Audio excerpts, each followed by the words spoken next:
அனைவருக்கும் வணக்கம். இது உங்கள் சாதி மீடியா. நான் உங்கள் சந்தோஷம். இன்னைக்கு உள்ளாட்சித்துறை மந்திரியாக பொறுப்பேற்றிருக்கிற திரு புஷி ஆனந்த் அவர்கள் கட்டுப்பாட்டில் தான் தமிழ்நாட்டினுடைய மிக முக்கிய துறைகள் அனைத்தும் கட்டுப்பட்டிருக்குது. ஊரக வளர்ச்சித்துறையினுடைய கட்டுப்பாட்டில் குறிப்பாக 100 நாள் வேலை திட்டத்தில் ஏற்கனவே 35,000 ஒரு குடும்பத்துக்கு தொகை நிர்ணயிக்கப்பட்டுள்ளது. இப்போது அதை 125 நாள் திட்டமாக மாற்றி 43,500 ரூபாய் மத்திய அரசு ஒதுக்குகிறது.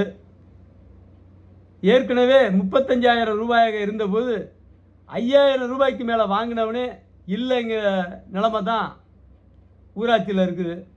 காரணம், ஊராட்சி மன்ற தலைவர் பதவிக்கு நிற்கிறவன் 20 லட்சத்துலேருந்து 1 கோடி ரூபா வரைக்கும் செலவு பண்ணுறான். இவ்வளவு செலவு பண்ணி ஜெயிக்கிறவன் நாட்டுக்கு சேவை செய்கிறதுக்கா, இல்லை இந்த 100 நாள் திட்ட பணத்தை திருடுறதுக்கா, பிரதமர் வீடு கட்டு திட்டத்து பணத்தை திருடுறதுக்கா, இல்லை கலைஞரின் கனவு இல்லத்தை களவாண்டுறதுக்கா, எதுக்காக இவ்வளோ செலவு பண்ணுறான்னு தெரியல.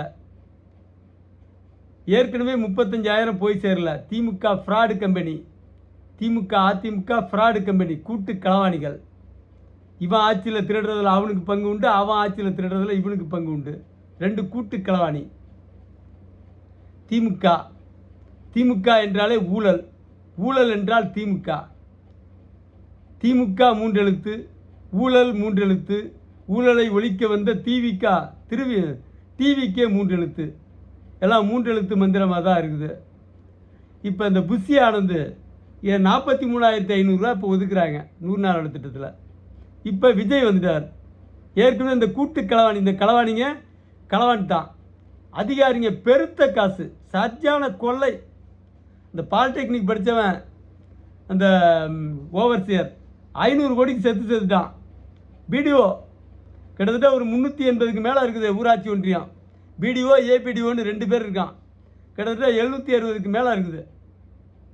770க்கு மேலே இருக்கிற இந்த ஊராட்சி ஒன்றிய ஆணையர் என்கிற வட்டார வளர்ச்சி அலுவலர் ஒவ்வொருத்தனும் 1000 கோடிக்கு செத்துருக்கான். அதுக்கு கீழே ஒருத்தர் இருப்பான் துணை வட்டார வளர்ச்சி அலுவலர். அவனும் ஒரு 300 கோடி 500 கோடிக்கு நெருங்கிட்டான். கீழே இருந்து எல்லா மட்டத்துலையும் பங்கு பிரித்து மொத்த பணத்தையும் சுருட்டி தின்னுட்டு இருக்கானோ காலங்காலமாக. இப்போ இந்த புஷி என்ன செய்ய போகிறார்? புஷி இதெல்லாம் ஒழிச்சிடுவாரா? ஒழிக்கிறதுக்கு முதல்ல என்ன செய்யணும்? பிடிஓ போய் இந்த மாதிரி லஞ்சம் வாங்காதுன்னு சொல்லுவீங்களா? இல்லை பிரசிடென்ட் தேர்தலில் 20 லட்சம் 1 கோடிலாம் செலவு பண்ணாதீங்கன்னு சொல்லுவீங்களா? திருடாதீங்கன்னு சொல்லுவீங்களா? ஊராட்சி செக்ரட்டரி இன்றைக்கி 50-100 கோடிக்கு சொத்து சேர்த்துட்டான் இந்த 15 வருஷத்தில். என்ன சொல்ல போகிறீங்க? ஊழலை ஒழிக்க முதல்ல சட்டம் வேணும், வலிமையான சட்டம் வேண்டும். ஊழலை ஒழிக்க சட்டம் இயற்றியதற்கு பிறகுதான் திட்டத்தை நடைமுறைப்படுத்த வேண்டும். அதுவரையிலான அந்த நிதியை அவன் நிறுத்தி வச்சு அவன் திரும்ப ரிட்டர்ன் எடுத்துட்டு விடுவான். டெல்லி வரைக்கும் கூட்டு களவாணிங்க. அந்த அம்மா ஒன்று இருக்குது, அந்த அது நிர்மலா சீதாராமன். அப்படியே யோக்கிய சிகாமணி மாதிரியே பேசுவோம் அந்த அம்மா. நான் உண்மையிலேயே யோக்கிய சிகாமணினா வரவேற்கிறேன், பாராட்டுறேன். அதில் ஒன்றும் மாற்று இல்லை. நம்ம தமிழச்சி ஒரு நிதி மந்திரியாக இருக்கிறது நமக்கெல்லாம் ஒரு பெருமை தான். சொல்கிறேன், நாங்கள் டிஜிட்டலில் கிழிக்கிறோம், அதனால் ஊழல் பண்ண முடியாது. ஒவ்வொருத்தன் அரை முழுக்க பணத்தை அடுக்கி வச்சுருக்கான். தொடர்ந்து நிறைய காணொலிகளை வெளியிட்டிருக்கேன், படத்தெல்லாம் வெளியிட்டிருக்கேன். இப்போ எனக்கு நேரம் இல்லாதெல்லாம் போட்டு வேலை பார்த்துக்கிட்டு இருக்கிறதுக்கு கொட்டுக்கட்டா கோடியாக பணத்தை குவிக்கிறான். டெல்லி வரைக்கும் டெல்லி அதிகாரிகள், அதில் ஆடிட்டிங்னு ஒரு நாய் கூட்டம் வருது இதுலேருந்து, டெல்லியிலேருந்து. அப்படியே நல்ல சொகுசு பங்களாவில் உட்காந்துட்டு நல்ல தேவையான எல்லாத்தையும் சாப்பிட்டுட்டு கையெழுத்து போட்டு பணத்தை அள்ளிட்டு போகிறான். இதுதான் இந்த நாட்டில் நடக்கிற அட்டூழியம். இந்த டிவிக்கு என்ன செய்ய போகுது? 5 பைசா எனக்கு தேவையில்லைன்னு சொல்லி விஜய் சொல்கிறாரு. இந்த மாதிரி முதலமைச்சர் கிட்டத்தட்ட 60 வருஷத்துக்கு அப்புறம் இன்றைக்கி தான் வந்திருக்காரு. அண்ணாவுக்கு பிறகு, காமராஜருக்கு பிறகு, அண்ணாவுக்கு பிறகு இப்போ தான் முதல் தடவையாக நேர்மையை விரும்புகிற மனுஷன் எனக்கு காசு தேவையில்லைன்னு சொல்கிற ஒரு முதலமைச்சர் வந்திருக்காரு. அவருடைய மிக நெருங்கிய சகா புஷி ஆனந்த். விஜய்க்கு அடுத்தது யாருன்னா புஷி ஆனந்த் 2வது இடத்துல இருக்கார் அமைச்சரவையில். என்ன செய்ய போகிறாரு? நாட்டின் மிக முக்கிய திட்டங்கள் அத்தனையும் இருப்பது இந்த ஊரக வளர்ச்சித்துறையில் தான். 2000 ரூபாய்க்கு நாயா பேயா அலைகிறான். 1000 ரூபா மகளிர் உரிமை தொகைக்கு எதுக்கோ அலைகிறான். 43,500 ரூபா மக்களுக்கு போய் சேருமா சேராதா? உறுதிப்படுத்துவீங்களா? வீடு வசதி திட்டம், பிரதமர் வீடு கட்டு திட்டம், கலைஞரின் கனவு இல்லம். கடந்த 5 வருஷத்தில் 80% வீடு அப்பட்டமான முழுசாக ஏப்பம் விட்டது. வெறும் போலி கணக்கு காட்டி ஏமாற்றிட்டான். அதுக்கு வெள்ளை அறிக்கை வேணும். உண்மையிலேயே எந்த ஊராட்சிக்கு எத்தனை வீடுகள் ஒதுக்குறீங்க? தமிழ்நாடு முழுக்க கட்டப்பட்ட வீடுகள் எத்தனை? அதில் ஒதுக்கியவர்கள் ஊராட்சி வாரியாக ஒதுக்க பணம் பெற்றவர் பயனடைந்தவர்களுடைய பெயரை பகிரங்கமாக இணையதளத்தில் வெளியிடணும். புஷி ஆனந்த் வெளியிடுறதுக்கு முயற்சி எடுக்கணும். வெள்ளை அறிக்கை தாக்கல் பண்ணணும். ஏன்னா 80% வீடு போலி.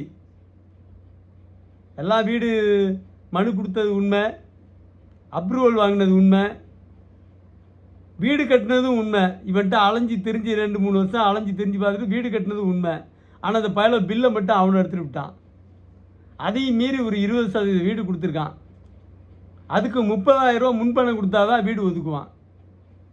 அதுக்கப்புறமும் ஒவ்வொரு பில்லு பார்த்து பில்லு எடுக்கிறதுக்கு அவனுக்கு ஒரு பெருந்தொகையை அழுவணும். இந்த அதிகாரிகளுக்கும் ஊராட்சி மன்ற தலைவர்களுக்கும் மொத்தமாக வசூல் பண்ணி அவனை ஆளுக்கு இவ்வளோன்னு பிரிச்சுப்பான். மொத்தமாக அடிக்கிறது ஒரு பக்கம், இந்த 20% வீட்லேயும் அதுலேயும் பாதி பேர் அலைஞ்சி திரிஞ்சு பார்த்துட்டு நாயா பேயா அலைஞ்சி பாதியை வாங்குவான், பாதி வேணான்னு விட்டுருவான். இவன்கிட்ட அலைய முடியாதுன்ட்டு. அதனால் வீடு வழங்கு திட்டத்தில் பெருத்த முறைகேடு, அதை வெள்ளை அறிக்கையாக வெளியிட வேண்டும். எந்தெந்த 12,500 ஊராட்சிகள், 526 ஊராட்சிகள் ஊராட்சி வாரியாக கடந்த 5 ஆண்டுகளில் வழங்கப்பட்ட வீடுகளின் பட்டியலை வெளியிட்டால் தமிழ்நாடை பற்றி எரியும். அவ்வளவு பெருத்த ஊழல். புஷி ஆனந்த் அவர்கள் இதை கவனத்தில் கொண்டு வெள்ளை அறிக்கைன்னா இதில் தான் வேணும். வெள்ளை அறிக்கை 100 நாள் வேலை திட்டம் பெருத்த ஊழல். ஒரு ஊராட்சி தலைவரும் 100-200 அட்டை வச்சுருக்காங்க கையில், ஏடிஎம் கார்டு. அந்த அட்டைக்கு உள்ள அதில் மட்டும் அக்கௌண்ட்டில் மட்டும் 100 நாளைக்கு இல்லை 150 நாளைக்கு கூட போட்டு மொத்தமாக அவனே எடுத்துகிட்டு போயிடுவான். ஒரு பேங்க் வாசலில் எல்லா பேங்க் வாசல்லையும் உட்காந்து 20 வருஷமாக இந்த வேலையை தான் பார்த்துக்கிட்டு இருக்கான். 2006 என்னமோ தெரியல, அந்த மன்மோகன் சிங் காலத்தில் தான் இந்த திட்டம் வந்துச்சு. மன்மோகன் சிங் காலத்தில் இந்த திட்டம் வந்துச்சு. வந்ததுலேருந்து இன்னைக்கு வரைக்கும் அப்போல்லாம் மொத்தமாக அடிப்பான். அப்போல்லாம் ரேகை, இப்போ மாதிரி டிஜிட்டல்லாம் கிடையாது, அக்கௌண்ட்டில் போடுறதெல்லாம். மொத்தமாக 35 பேர் வேலை செய்வான், 250 பேருக்கு பில் எடுப்பான். இன்றைக்கும் அதே நிலைமை தான். 35 பேர் வேலை பார்ப்பான், பில்லு 250 பேருக்கு அவன் எடுத்துகிட்டு விடுவான். யார்? ஊராட்சி தலைவர்கள், அதிகாரிகள். அதிகாரிகளுக்கான பங்கீடு ஊராட்சி செக்ரட்டரி இவனை பிரிச்சுட்டு போயிடுவான். இந்த டிஜிட்டல்லையும் அதை கரெக்டாக எடுத்து வச்சுருக்கான். ஏடிஎம் கார்டை ஃபுல்லாக உனக்கு ஒரு அட்டை எனக்கு ஒரு அட்டை, நீ வேலைக்கு வரவன்னா நான் உனக்கு வேலை கொடுக்குறேன்பான். எத்தனை நாளைக்கு கொடுப்பான்? வருஷத்துக்கு 2 வாரம் கொடுப்பான். அவன்லாம் 100 நாள் வேலைக்கே வராதவன். அவனுக்கெல்லாம் அட்டையை போட்டு ஒரு அட்டை உனக்கு ஒரு அட்டை எனக்கு. மேலே வரலன்னுட்டே இருப்பான் வருஷம் முழுக்க. இந்த மோடி பைய பணம் அனுப்பலன்னுட்டே இருப்பான் அவன். இவன் வந்த பணத்தை ஃபுல்லாக இவன் சுருட்டிகிட்டு இருப்பான். ஊராட்சி மன்ற தலைவர்கள் எல்லாம் பெருங்கோடிகளில் சம்பாரிச்சிட்டு இருக்கான், பல கோடிகளை. 1 கோடி செலவு பண்ணுறான், 20 லட்சத்துலேருந்து 1 கோடி. ஆனால் பல கோடி ரூபாயை சுருட்டுறான் அந்த 5 வருஷத்தில். ஒரு ஊராட்சி தலைவர்கள் நிரந்தர ஊராட்சி தலைவர்களாக வரான். எப்படி இந்த கருணாநிதி மாதிரி ஓட்டுக்கு 40,000 வரைக்கும் கொடுத்து ஜெயிச்சிடலான்ட்டு. அதையும் அடித்து தூக்குனது இன்றைக்கி விஜய்க்கு முதல்ல எனது நன்றி கலந்த வணக்கத்தை தெரிவித்து வணங்குகிறேன். இந்த திருட்டு திமுகவை தோற்கடித்ததுக்காக. அண்ட புழுகன், ஆகாச புழுகன், பொய்யிலே புழுத்து பொய்யிலே வளர்ந்த புலுகர் பெருமான் ஸ்டாலின், கோயபல்ஸ், திரும்ப பொய்யை மட்டுமே சொல்லக்கூடிய கோயபல்ஸ் ஸ்டாலின். அவனுக்கு நீங்கள் பேர் வச்சுக்க பாருங்கள், புலுகர் பெருமான்னு. அதுக்காக உங்களுக்கு மீண்டும் நன்றி சொல்கிறேன். அந்த திருட்டு ஸ்டாலினை, இந்த புழுகினி ஸ்டாலினை குளத்தூரில் ஓட ஓட விரட்டின விஎஸ் பாபுக்கும் எனது வணக்கத்தையும் நன்றியையும் தெரிவித்துக் கொள்கிறேன். விஎஸ் பாபுவோடு எனக்கு ஒரு நெருக்கமான தொடர்பு உண்டு. அது இங்கே பேச முடியாது இப்போது. இருந்தாலும் விஎஸ் பாபுவுக்கு எனது நன்றியை தெரிவித்துக் கொள்கிறேன். விஜய் அவர்கள் மக்கள் திட்டங்களை மக்களுக்கு போய் சேர ஆவணம் செய்யணும். சட்டத்தை திருத்துங்கள், அதுவரை திட்டத்தை நிறுத்துங்கள். ஊழல் சட்டத்தை திருத்தாமல் திட்டங்களை வெளியிடுவதால் எந்த பயனும் இல்லை. கடந்த 5 வருஷத்தில் ஒதுக்கப்பட்ட வீடுகள், ஊராட்சி வாரியான பட்டியலையும், நகராட்சி வாரியாக வார்டுகள், நகராட்சி மாநகராட்சிகளில் உள்ள வார்டு வாரியாக வழங்கப்பட்ட வீடுகளின் பட்டியலையும் வெளிப்படையாக வாக்காளர் பட்டியலை வெளியிடுவதைப் போல இணையதளத்திலே வெளியிடுவதன் மூலம் ஏமாற்றப்பட்ட மக்களின் உண்மை நிலை தெரியும் என்று சொல்லி புஷி அவர்கள் புரட்சி செய்வார் என்று நான் உறுதியாக நம்பி அவரை வாழ்த்தி வணங்குகிறேன். நன்றி, வணக்கம்.